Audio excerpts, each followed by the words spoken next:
Hi, an irregular mind പോഡ്കാസ്റ്റിലേക്ക് വീണ്ടും സ്വാഗതം. ഇത് ധർമ്മരാജ സീരീസ് എപ്പിസോഡ് 2. 8 വീട്ടിൽ പിള്ളമാരിൽ പ്രധാനിയായിരുന്ന കഴക്കൂട്ടത്ത് പിള്ളയുടെ തറവാടിൻ്റെ സമീപ പ്രദേശത്ത് തന്നെ ചിലമ്പിനഴിയത്ത് എന്നൊരു കുടുംബം പട്ടിണിയും പരിവട്ടവുമായി കഴിഞ്ഞുകൂടിയിരുന്നു. ആ ഭവനത്തിൽ നിന്ന് കൊട്ടാരക്കരയ്ക്ക് ഒരു ശാഖ പിരിഞ്ഞുപോയി. ശേഷിച്ചവരിൽ ഒരു ബാലൻ കഴക്കൂട്ടത്ത് തന്നെ കഴിഞ്ഞുകൂടി. മാർത്താണ്ഡവർമ്മ മഹാരാജാവ് കഴക്കൂട്ടത്ത് കുടുംബം കുളം തോണ്ടി നശിപ്പിച്ചതിന് ശേഷം പഴയ ചിലമ്പിനേത്ത് ഭവനം നിന്ന സ്ഥലത്ത് രാജകൊട്ടാരത്തിന് തുല്യമായ ഒരു ഭവനം പിന്നീട് ഉയർന്നു വന്നു. 36 കെട്ട് പ്രധാന മന്ദിരവും മഠം, പാചകശാല, ഭൃത്യശാല, നീരാഴിക്കുളപ്പുര എന്നിവയോടുകൂടി ആ ഭവനം ആരിലും വിസ്മയം ജനിപ്പിക്കുന്നതായിരുന്നു. പല പറമ്പുകളും പാടങ്ങളും ചിലമ്പിനേത്ത് വകയായി വന്നു ചേർന്നുകൊണ്ടിരുന്നു. പഴമ തോന്നിപ്പിക്കാൻ വേണ്ടി പല കഥകളും ഈ ഭവനത്തെപ്പറ്റി പറഞ്ഞു കേട്ടു തുടങ്ങി. അവിടുത്തെ അറകളിൽ സർപ്പത്താന്മാരാൽ സൂക്ഷിക്കപ്പെട്ട നിധികളുണ്ട്. തളത്തിലെ വെൺകൽത്തൂണുകൾ അമൂല്യ നിധികൾ സൂക്ഷിച്ചിരിക്കുന്ന കുഴലുകളാണ് എന്നു തുടങ്ങി പലതും ആൾക്കാർ പറഞ്ഞു പരത്തി തുടങ്ങി. ധാരാളം ഭൃത്യന്മാരുണ്ടായിരുന്നെങ്കിലും തികഞ്ഞ അച്ചടക്കവും നിശബ്ദതയും സദാ അവിടെ കളിയാടി. കുടുംബനാഥൻ ആവശ്യപ്പെട്ടാൽ അരക്ഷണം കൊണ്ട് പ്രത്യക്ഷപ്പെടുന്ന സേവകന്മാർ ധാരാളം.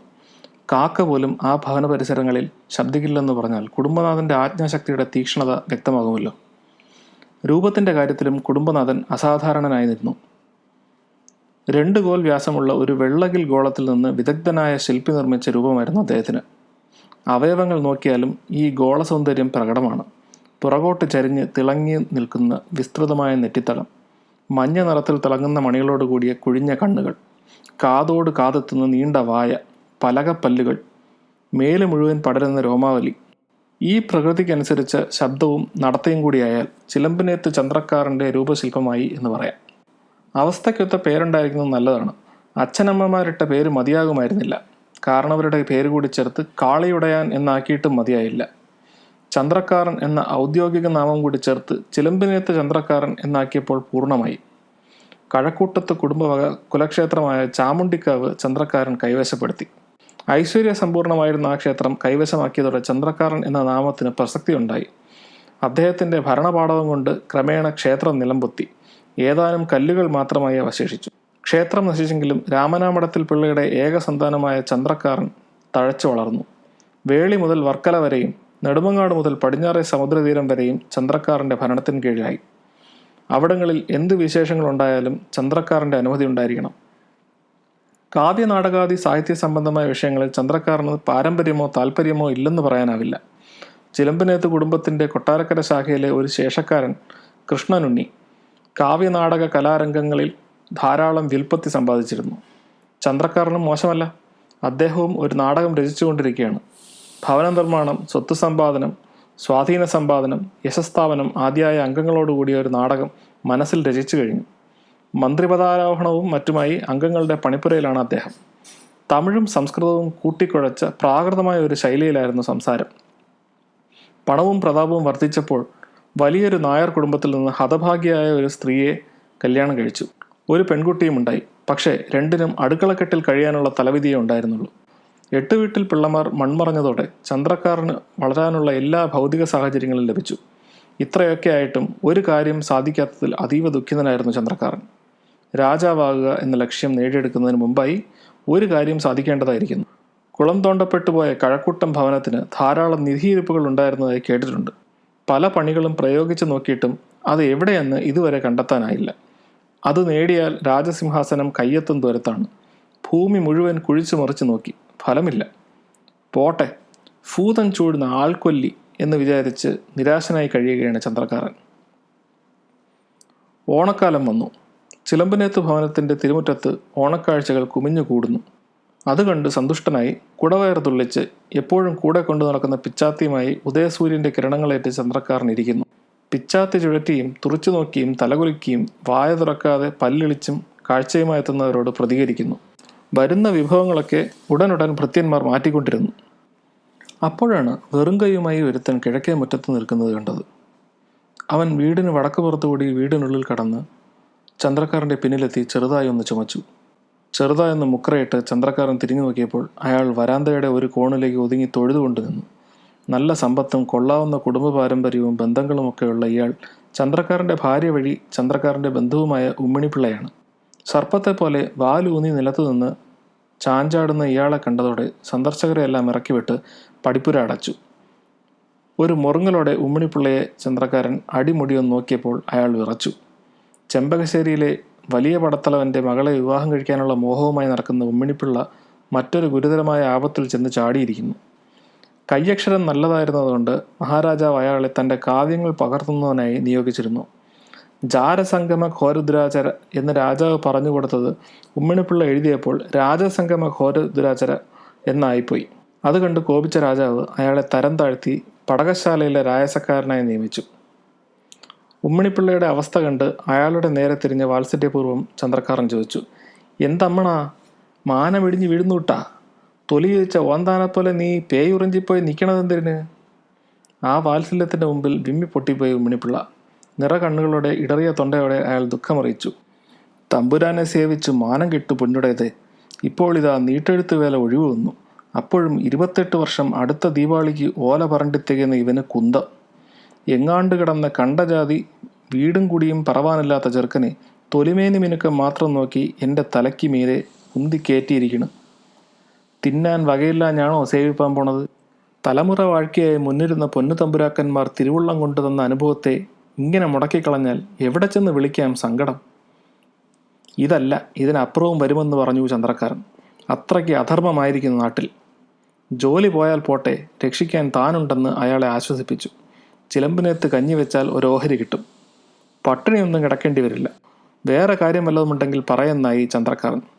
ജോലിയിൽ തരം താഴ്ത്തപ്പെട്ടത് മാത്രമല്ല സങ്കടകാരണമെന്നറിയാവുന്ന അയാൾ ഉമ്മിണിപ്പിള്ളയുടെ പ്രണയത്തെ നിഷ്കരുണം നിഷേധിച്ചു. ആ കൊലംകൊത്തി പടത്തലവൻ്റെ മോളെ നീ വേട്ടൂടാ, ചെമ്പകശ്ശേരിയിൽ ചവിട്ടുന്ന കാല് ചിലമ്പിനകത്ത് തീണ്ടിക്കൂടാ. പടത്തലവനെ നോക്കണ്ട എന്ന് പറയാൻ ഓങ്ങിയപ്പോഴേക്കും കലികൊണ്ട ചന്ദ്രക്കാരൻ ഇരുന്ന തടുക്കെടുത്ത് ഉമ്മിണിപ്പിള്ളയെ എറിഞ്ഞു. ഏറുകൊണ്ട് വീണ അയാൾ എഴുന്നേറ്റ് പേടിച്ച് വിറച്ച് ദേഹത്ത് പറ്റിയ പൊടി തട്ടിക്കളഞ്ഞ് തടുക്ക് കുടഞ്ഞെടുത്ത് സാവധാനം ഇരുന്നിടത്ത് വെച്ചു. ഇത്തിരി അലിവ് തോന്നിയ ചന്ദ്രക്കാരൻ കാര്യം പറഞ്ഞു മനസ്സിലാക്കാൻ നോക്കി. പടത്തലവനാണ് ചന്ദ്രക്കാരൻ്റെ പിതാവായ രാമനാമഠത്തിൽ പിള്ളയെ കൊന്നത്. അയാളുടെ കുടൽമാല ചാർത്താൻ കാലം നോക്കുകയാണ് അയാൾ. അങ്ങനെയുള്ള അവസ്ഥയിൽ അയാളുടെ മകളുമായി ബന്ധം സ്ഥാപിക്കാൻ നോക്കുകയോ സാധ്യമേ അല്ല. തിരുവനന്തപുരത്ത് എത്തിയിരിക്കുന്ന ഹരിപഞ്ചാനന സ്വാമിയെ പറ്റിയായി ചന്ദ്രക്കാരൻ്റെ അടുത്ത ചോദ്യം. അയാളെപ്പറ്റി ചന്ദ്രക്കാരന് വലിയ മതിപ്പൊന്നുമില്ല. ജനങ്ങൾ കാണിക്കുന്ന ഭക്തിയാദരങ്ങളെക്കുറിച്ച് പുച്ഛമാണ്. ഫോടാ ഫോ, യോഗീശ്വര സ്വാമി, ചുത്ത യമലോഹം വരട്ടി, നിത്ത 3 നേരം ചോറ് വിളമ്പണ മന്ത്രം അവൻ്റെ കയ്യിലുണ്ടെങ്കിൽ എടുക്കാൻ പറ. ഉമ്മിണിപ്പിള്ള പക്ഷേ ഈ അഭിപ്രായക്കാരനല്ല. അയാളുടെ അഭിപ്രായത്തിൽ പ്രത്യക്ഷ ശ്രീ വേദവ്യാസരാണ് സ്വാമി തിരുവടികൾ. പൊന്നു തമ്പുരാൻ തന്നെ സമ്മതിച്ചു പോയിരിക്കണം. വിഷയം മൈസൂർ പട്ടാളത്തെക്കുറിച്ചായി. ഹൈദരാലിയുടെ ആക്രമണത്തെപ്പറ്റി അറിയാൻ ചന്ദ്രക്കാരന് താല്പര്യമുണ്ട്. പക്ഷേ എല്ലാം വളരെ രഹസ്യമായി നടക്കുന്നു എന്നാണ് ഉമ്മിണിപ്പിള്ളയ്ക്ക് പറയാനുണ്ടായിരുന്നത്. രാജാവിൻ്റെ ഭാഗത്തു നിന്നുള്ള നീക്കം എന്താണെന്നറിയാൻ നിവൃത്തിയില്ല. എന്തായാലും മൈസൂർ പട ഇളകി വന്നാൽ അതിനെ ചെറുക്കാൻ പോകുന്ന ആണുങ്ങൾ രാജപക്ഷത്തില്ല എന്ന് ചന്ദ്രക്കാരൻ പറഞ്ഞു. രാജാവും ദളവായും ചന്ദ്രക്കാരനെ അപ്പോൾ സമീപിക്കും. കമ്പനി പട്ടാളവും മധുരപ്പടയും മറ്റും സഹായിക്കണമെങ്കിൽ പണം വേണം. വെങ്കലപ്പറ വെച്ച് അളന്ന് തട്ടണം കിലുകിലാന്ന്. അതിന് പോകുന്ന ആണാരടാ ഇവിടെ? ഈ ചന്ദ്രക്കാരനല്ലാണ്ട്.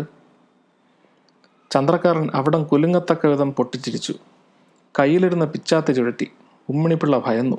ആപൽക്കരമായ രാജ്യകാര്യങ്ങളിൽ നിന്ന് ചന്ദ്രക്കാരൻ്റെ ശ്രദ്ധയെ തിരിക്കുന്നതിന് വേണ്ടി അയാൾ സ്വാമിയുടെ കാര്യം വീണ്ടും എടുത്തിട്ടു. സ്വാമികളുടെ പ്രവചനങ്ങളൊന്നും തെറ്റില്ല. സ്വാമിക്ക് കാശും കനകവും കളിമണ്ണും ഒരുപോലെ. എന്താഗ്രഹിച്ചുകൊണ്ട് ആര് ചെല്ലുന്നുവോ കണ്ണടച്ച് സമാധിയിലിരുന്നിട്ട് എല്ലാം സൂക്ഷ്മമായി പറയും. അനുഗ്രഹിച്ചൊരു തിലകം നെറ്റിയിൽ തൊട്ട് തന്നാൽ പോണ വഴിയൊക്കെ ജയം. ഉമ്മിണിപ്പിള്ളയുടെ വിവരണമൊക്കെ കേട്ട് കഴിഞ്ഞപ്പോൾ ചന്ദ്രക്കാരൻ പരിഹാസത്തോടെ ചോദിച്ചു, ശിഷ്യനായ ഉമ്മിണിപ്പിള്ള ജോലി പോയിട്ട് സ്വാമിയോട് സങ്കടം പറയാതെ നിലവിളിച്ചുകൊണ്ട് തന്നെ എന്തിനാണ് വന്ന് സമീപിച്ചതെന്ന്? സ്വാമി വിചാരിച്ചാൽ നടക്കുമായിരുന്നല്ലോ. അയാളുടെ പൂച്ചെല്ലാം പൊളിച്ചു കൊടുക്കാമെന്ന് ചന്ദ്രക്കാരൻ പറഞ്ഞു. ഹരിപഞ്ചാനന സ്വാമികളും ഹൈദരാലിയും തമ്മിൽ അടുപ്പമുണ്ടെന്ന് ഉമ്മിണിപ്പിള്ള രഹസ്യം പറഞ്ഞപ്പോൾ തുറിച്ച കണ്ണോടെ ശ്വാസമടക്കി കുറേ നേരം ഇരുന്നു പോയി ചന്ദ്രക്കാരൻ. പിന്നീട് ഉമ്മിണിപ്പിള്ളയെ അരികിൽ വിളിച്ച് അയാളുടെ പ്രണയാഭിലാഷം സാധിച്ചു കൊടുക്കാം എന്ന് ആശ്വസിപ്പിച്ചു. ചന്ദ്രക്കാരൻ ലോലമായ പ്രണയബന്ധമൊന്നും മനസ്സിലാകില്ല. അത്രയ്ക്കൊന്നും മനക്കരുത്ത് തനിക്കില്ലെന്ന് ഉമ്മിണിപ്പിള്ള പറഞ്ഞു. ചന്ദ്രക്കാരൻ്റെ തത്വശാസ്ത്രം മറ്റൊന്നാണ്. പെണ്ണെന്തറ പിഞ്ചെന്തറ, ആണായി പിറന്നാൽ ഒറ്റ പെരുങ്കയെങ്കിലും നോക്കണം, അല്ലാണ്ട് പിറവി എന്തിന് ഉയരെന്തിന്? ഉമ്മിണിപ്പിള്ളയെ മറികടന്ന് രായസപ്പണിയിൽ നിയുക്തനായ കേശവപിള്ളയെ രണ്ടുപേരും കൂടി ഭസിച്ച് സമാധാനിച്ചു. പൂവാറ്റ് മുതലാളിയാണ് കേശവപിള്ളയുടെ സംരക്ഷകൻ. അയാളുടെ സമ്പത്ത് അപാരം. അതിനടുത്തെത്തില്ല തൻ്റെ സമ്പത്ത്. ഹൈദരാലി പെരുമ്പടപ്പ് കീഴ്പ്പെടുത്തി. അയാളുടെ പരിചയക്കാരൻ സ്വാമി ഒരു ഭാഗത്ത്, വലിയ പടത്തലവൻ മറ്റൊരു ഭാഗത്ത്, ഒന്നിലും പെടാതെ പൂവാറ്റ് മുതലാളി.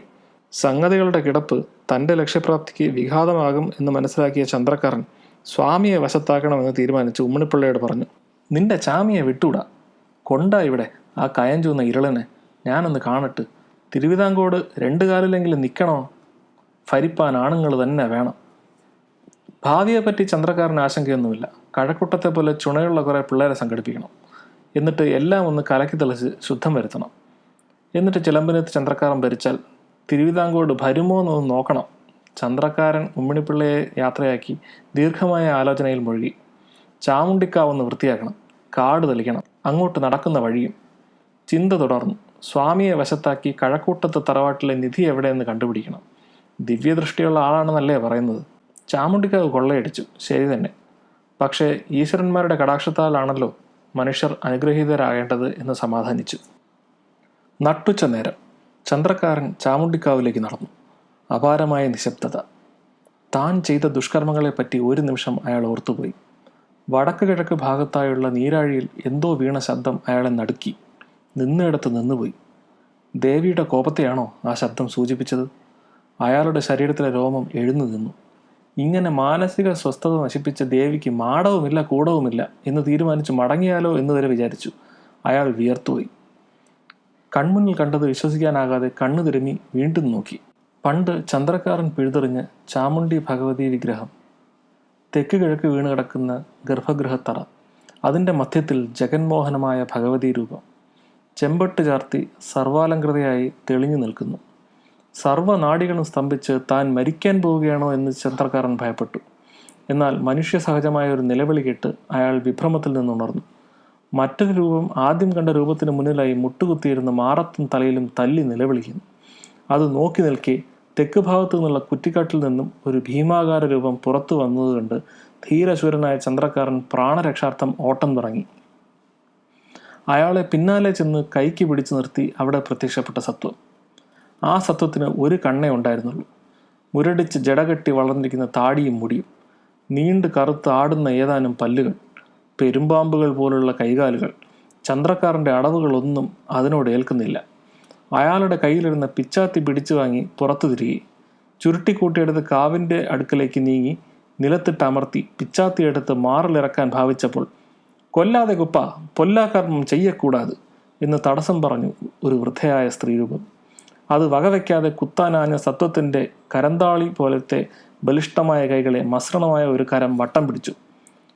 വീട് കുപ്പമാൻ എന്ന് പറഞ്ഞത് കേട്ട് വാത്സല്യപൂർവ്വം ആ യുവതിയെ നോക്കി കൊല്ലാനുള്ള ശ്രമം ഉപേക്ഷിച്ച് ചന്ദ്രക്കാരനെ കുറെ മാറ്റി നിർത്തി ഓടിപ്പോകാതെ കാവൽ നിന്നു കുപ്പശാർ. അങ്ങോട്ട് നടന്നു വന്ന വൃദ്ധ ചന്ദ്രക്കാരനെ സൂക്ഷിച്ചു നോക്കി. ചേലത്തുമ്പ് കൊണ്ട് മുഖം മറച്ചു നിന്ന അവരെ യുവതി സമീപിച്ച് തഴുകി തലോടി സമാശ്വസിപ്പിച്ചു. 3 പേരെയും സമീപത്ത് കണ്ട് ചന്ദ്രക്കാരൻ താണു തൊഴുതു.